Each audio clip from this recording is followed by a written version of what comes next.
How could you do this to me? I'm so sorry, please. Sorry doesn't fix this. I never... She padded her stomach to fake pregnancy and bought a teenage girl's baby from a Reverend Sister and raised the child as her own. 17 years later, at midnight, he walked into her room and said, You made me a bastard when I'm not. Tell me the truth before I do the unthinkable. Obiageli was a beautiful woman, admired everywhere she went. But beneath that beauty was a painful history. She had already been through 2 failed marriages, both destroyed by one issue she could not escape: childlessness. When she met Kingsley at a nightclub in Lagos, she believed fate was giving her a fresh start. Kingsley was educated and successful, a man who had studied electronic engineering abroad and returned to Nigeria after 8 years to establish his own engineering company. He was respected, confident, and financially stable. To Obiageli, he seemed like the answer to her past disappointments. They got married, and for 3 years, their home was peaceful. But as time passed without a child, the whispers began. Family members started asking subtle questions. Friends made careless comments. The pressure slowly crept into their marriage, turning silence into tension. Obiageli became restless. Deep down, she feared the same problem that ruined her previous marriages had surfaced again. But this time, she refused to walk away defeated. She could not afford to jump from one marriage to another. If she was going to have a child, she would secure her future first. Then the accusations began. She suddenly accused Kingsley of being impotent. The claim shocked everyone. Soon after, she declared she was quitting the marriage. What she did not know was that Kingsley was fully aware he was not impotent. He already had 2 children, a boy and a girl from relationships outside marriage, though he had kept them hidden from the public. But Obiageli was not acting out of ignorance. She had studied their customary law carefully and had discovered a powerful loophole. In their tradition, a marriage was not truly dissolved until the husband collected back the dowry he had paid. Only the return of the dowry terminated the union. As long as the dowry remained with the woman's family, she was still legally his wife by custom. Any child she bore would automatically belong to the husband, whether he fathered the child or not. Even if the husband died without collecting his dowry, the wife retained full rights and privileges, and her children would inherit his property. Obiageli decided to exploit this. She moved out of her matrimonial home and returned to her father's house in the village. There, she explained her plan and instructed her father never to refund the dowry, no matter what happened. Her father, lacking integrity and perhaps blinded by selfish interest, agreed to support her. Obiageli then went to Kingsley's family and publicly declared that she had left him because he was impotent. They pleaded with her to reconsider, but she refused. The seed of doubt had already been planted. But she needed more than rumors. She needed proof. If she was going to present a child, it had to appear as though she carried the pregnancy herself. Adoption was not an option because it required the husband's consent to be legitimate. The child must seem to come from her womb. So she began an elaborate deception. Each time she traveled to the village, she padded her stomach to look pregnant. She carefully ensured the right people saw her. She walked like a pregnant woman, behaved like one, and allowed the news to spread naturally. The villagers believed what they saw. Then she would quietly return to her business town, removing the padding and living normally. Only in the village was she known as an expectant mother. Meanwhile, she secretly contacted child traffickers through a woman known as Rev Sister Miriam. The request was specific. She wanted a baby boy.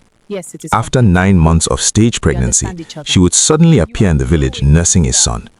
By tradition, that son would automatically belong to Kingsley as long as he had not collected his dowry.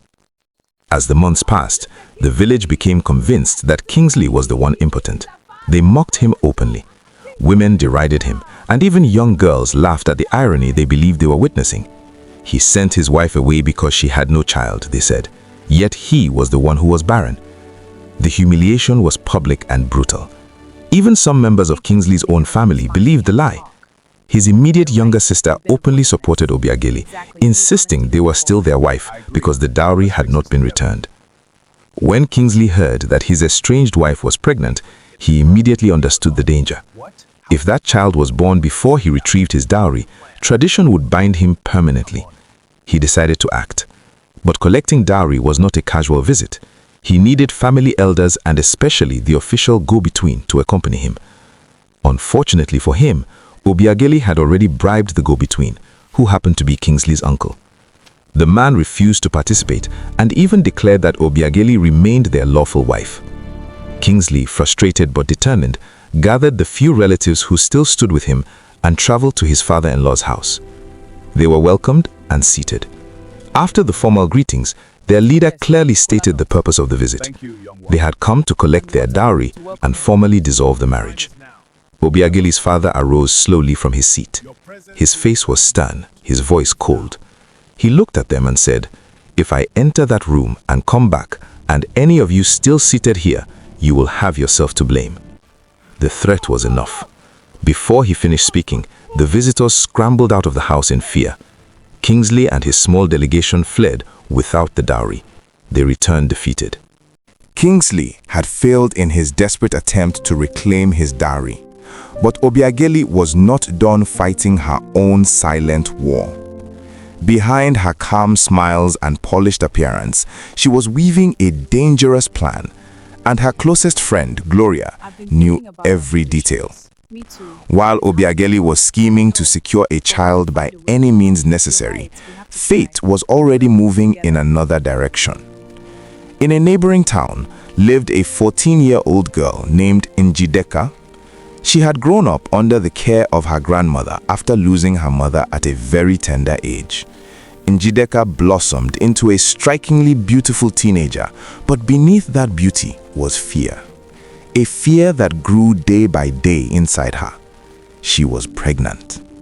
Too young, too ashamed, too afraid to speak. She hid the pregnancy so carefully that no one suspected, not even her grandmother.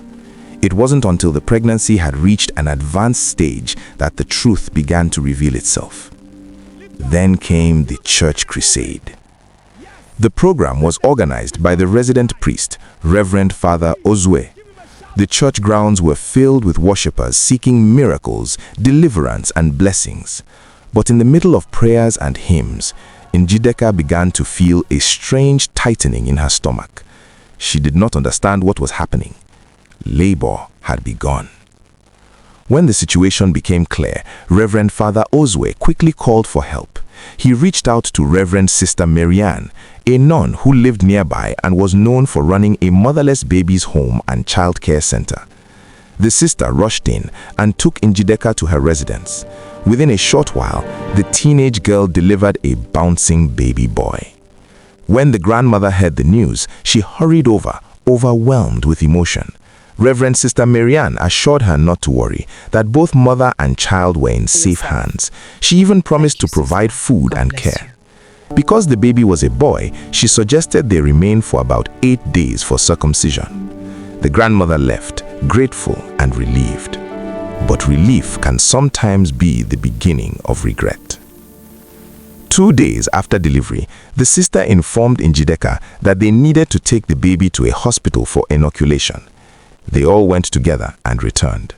Later, the sister told her that the doctor advised her to stop breastfeeding to avoid infection. She purchased baby formula and milk herself. It sounded caring. It was preparation. The next day, Reverend Sister Marianne told Njideka to rest while she took the baby back to the hospital for another important treatment. She carried the baby's food along. Hours passed. When she returned, her face was heavy with a rehearsed sadness. "We have lost the baby," she said quietly. "He suddenly developed a very high fever. The doctor tried, but he didn't survive." She blamed the death on the lack of antenatal care. She claimed the baby had to be buried immediately to prevent infection from spreading to other children. Everything sounded reasonable, but something felt wrong. Njideka remembered that the previous day she was allowed to follow them to the hospital. Why not today?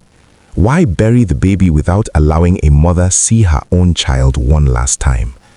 When the sister offered her money for comfort, Njideka refused. She ran home in tears and told her grandmother everything. The old woman was furious. They returned to confront the sister, demanding to know where the baby was buried. According to their custom, a child must be properly laid to rest by the family. They insisted on exhuming the body. Neighbors gathered, voices rose, accusations flew, but the sister remained firm, cold and unmoved. With no other option, they went to report the matter to Reverend Father Ozwe. They narrated everything, but instead of support, they met denial. The priest distanced himself from the situation and warned them not to drag his name into something he claimed to know nothing about. The grandmother left in tears, feeling abandoned by the very place they sought refuge. A month passed. Then came the revelation. Njideka met a girl who once lived near Reverend Sister Marianne. The girl lowered her voice and delivered shocking news. Your baby is not dead. The sister sold him. Sold to a woman who owned a drinking bar at a place called Palm Farm. According to the girl, the woman was a divorcee with no child. She drove a red Toyota car and was known for selling bushmeat, especially grass cutter meat, to the men who gathered at her bar. The sister, now no longer officially with the church, was allegedly running something that looked like a baby's home. Couples visited frequently. It sounded like child trafficking.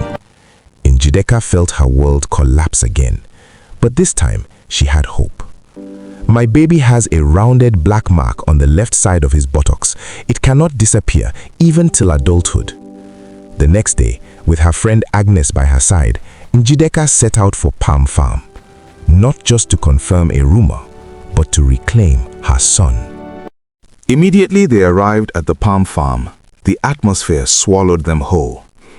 The place was an old farm settlement on the edge of town, dusty paths, raffia sheds, and the heavy scent of fermenting palm wine hanging thick in the air. Small businesses had sprung up everywhere. Farmers displayed baskets of fresh produce. Smoke curled from open fires where meat sizzled, grass cutter, antelope, monkey, delicacies that drew wealthy men from the city who came in big cars to drink, laugh, and forget their worries. But Njideka and Agnes were not there for pleasure. They were there for the truth. Njideka's heart pounded so loudly she could almost hear it in her ears. Her palms were damp, her breathing shallow. Agnes studied her friend's face and knew instantly she was barely holding herself together. Leave the talking to me, Agnes whispered firmly. This is delicate. We must look normal, casual. If you panic, we lose everything. This was not child's play. This was the kind of matter the police handled, but before involving anyone, they needed certainty.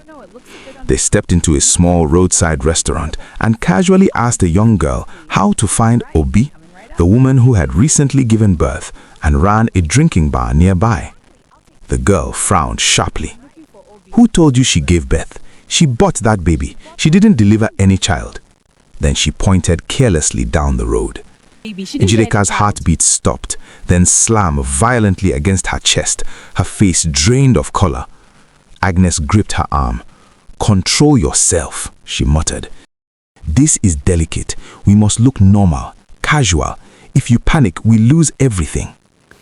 When they entered Obi's bar, the front parlor was empty. Through the slightly open counter door, left ajar for ventilation, a baby lay inside. Agnes raised her voice just enough. Hello? Anybody here? Is anybody From here? a small shed attached to the bar, where meat was frying loudly in hot oil, a woman answered, I'm coming. That was all Njideka needed. In one swift movement, she slipped through the door. Her hands trembled as she bent over the child. She turned him gently, and there it was, the mark, her son. She staggered back to her seat beside Agnes, eyes brimming with tears, her chest tightening with a pain too deep for words. The wickedness, the betrayal, the cruelty of a so-called Reverend Sister who had stolen her child and sold him. Her soul cried silently for divine justice. Agnes shot her a stern warning look. When Obi finally appeared, she didn't recognize the storm sitting quietly before her. To her, they were just two village girls, perhaps job seekers or hungry teenagers. "What do you want?" she asked carelessly. Njideka's voice came out thin and shaky. "Orange drink." Coke. The moment she spoke, the baby burst into loud crying, the desperate cry of a child who recognized something familiar, something primal, a mother's voice. Obi frowned. "You've woken my baby." Agnes quickly asked for Coke.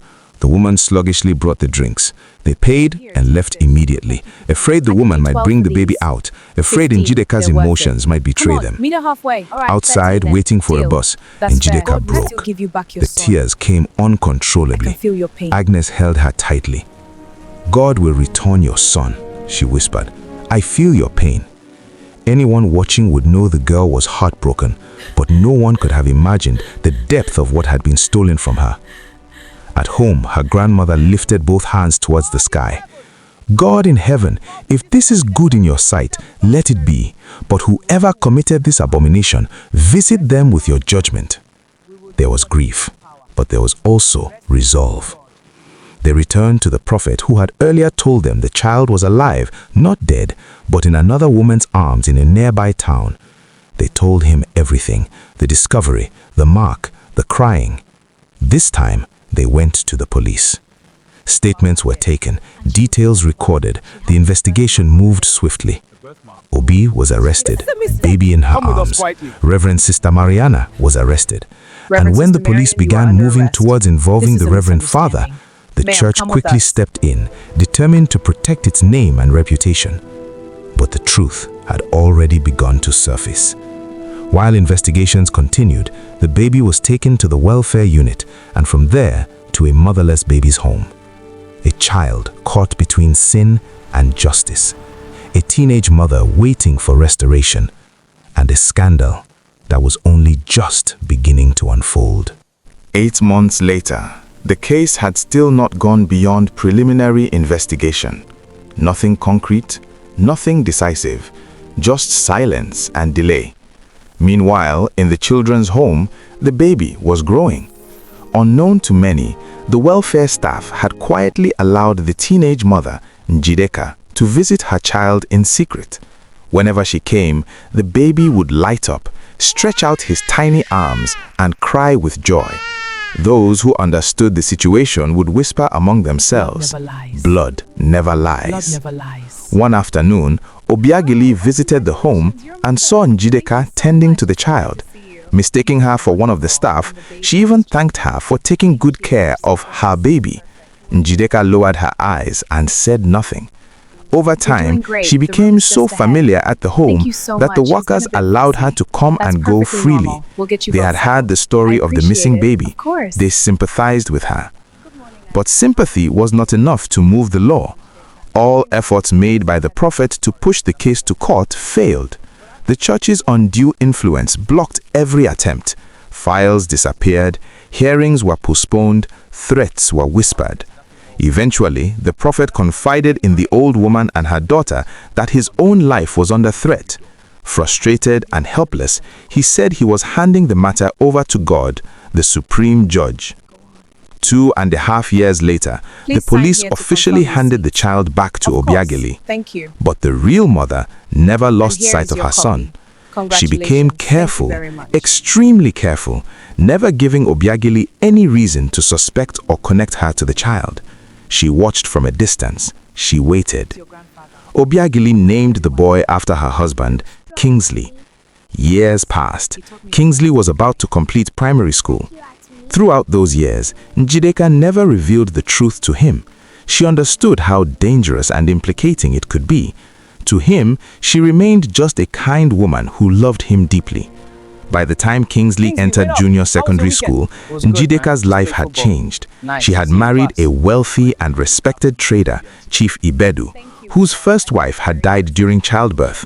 He loved Njideka dearly and treated her like a queen. He bought her a beautiful car. Together, they built a peaceful home and she bore him 2 sons. Come here, my But she love. never forgot her first child. Njideka told Chief Ibedu everything, every painful detail, and he promised her that when the time was right, they would restore her son to his roots. A few weeks later, Chief Ibedu and Njideka went to wonderful day for Kingsley our School. visit. They It were is. prepared. Let's proceed. The time had come to Indeed. let the Who cat gets to out of the wait? bag. I am ready. They took him into a quiet classroom. It was Chief Ibedu who began to speak, calmly laying out the truth. Njideka added her voice where necessary, clarifying parts of the story. When they were done, they made only one request: keep this secret. If we rush into the courts now, it will be a long legal battle. The church still has influence. The system is corrupt. Your education and future could suffer. When you finish your senior secondary school, we will send you abroad. We will restore you to your roots. Then Chief Ibedu asked gently, "Do you have anything to What do you say?" think of all this? The boy looked at them soberly. "Sir," think I he knew. began, "almost think I've everything always you have told me, I already knew."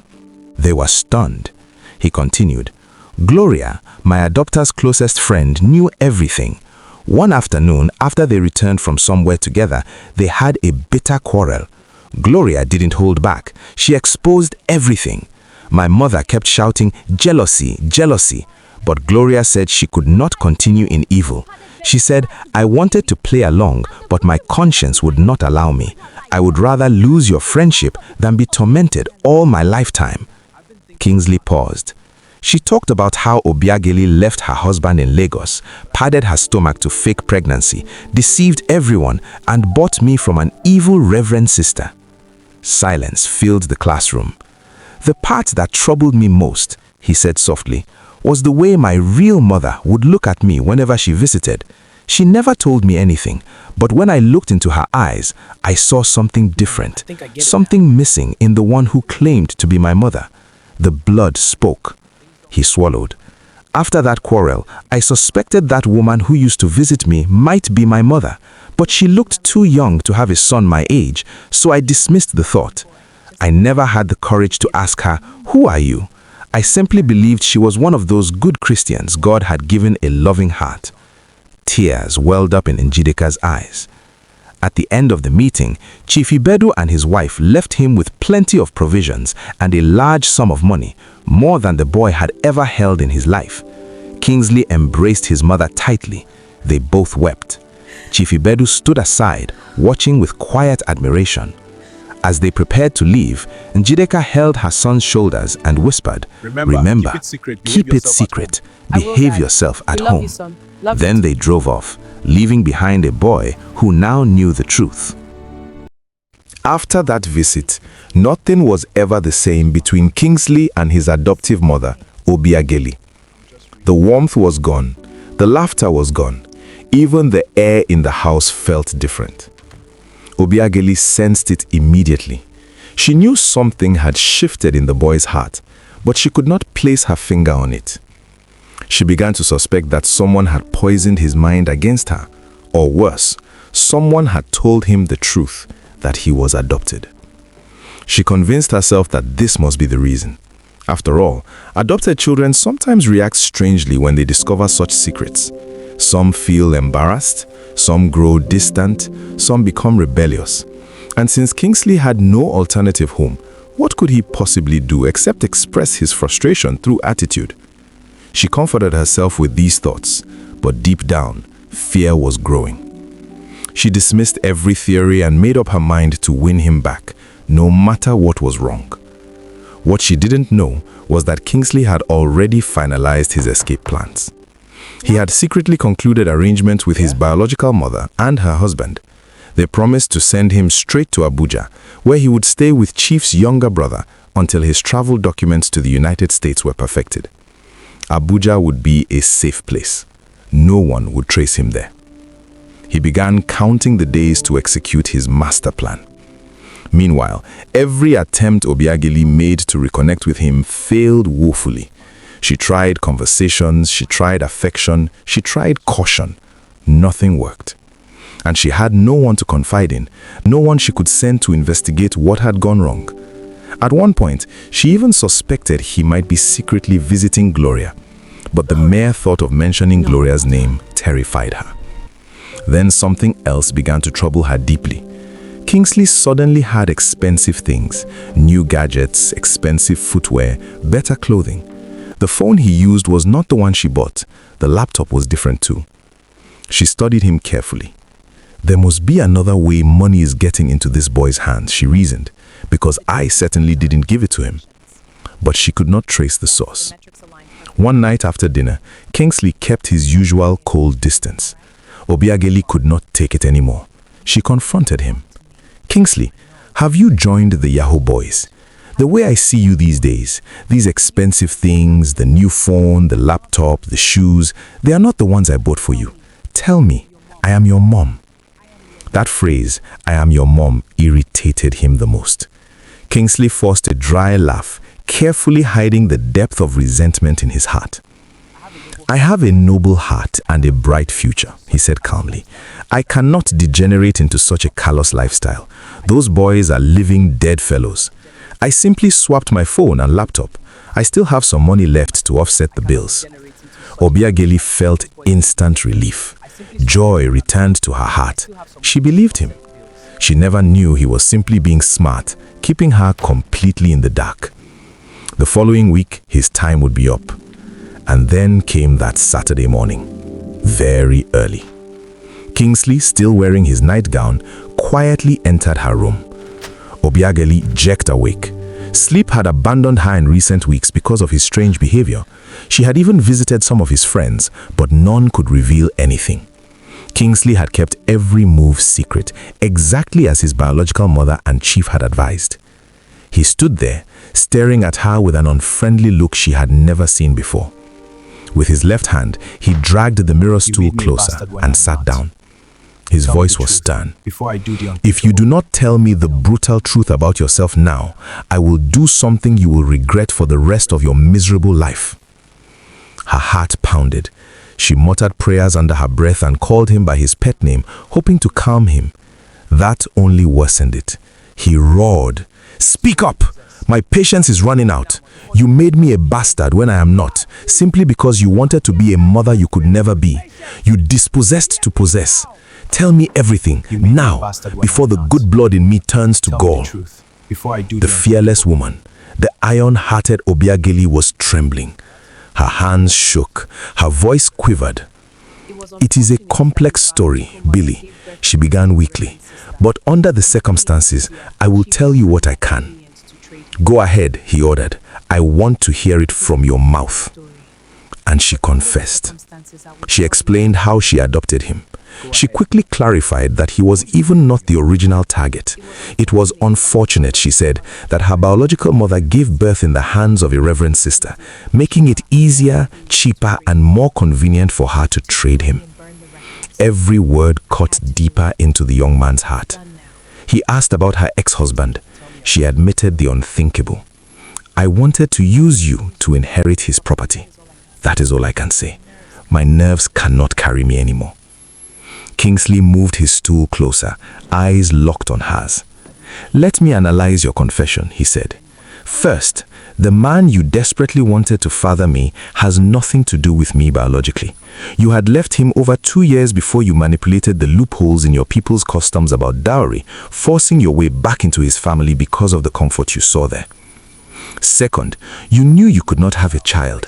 That explains your 2 failed marriages. So you left his house, returned to the village, and accused him publicly of impotence when it was you who could not conceive.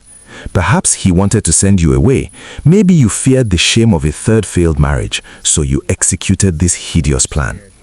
Third, you claim you don't know my biological mother. That may be true. You never imagined she could be my mother. She was only 15.5 years old when she had me." He paused. "It is heart-wrenching for a man not to know his roots." He inhaled slowly. "I will sort that out in due time. And yes, you raised me. I might have considered compensating you, but that would mean allowing you to profit from your evil. You dispossessed to possess. That is morally wrong." Silence filled the room.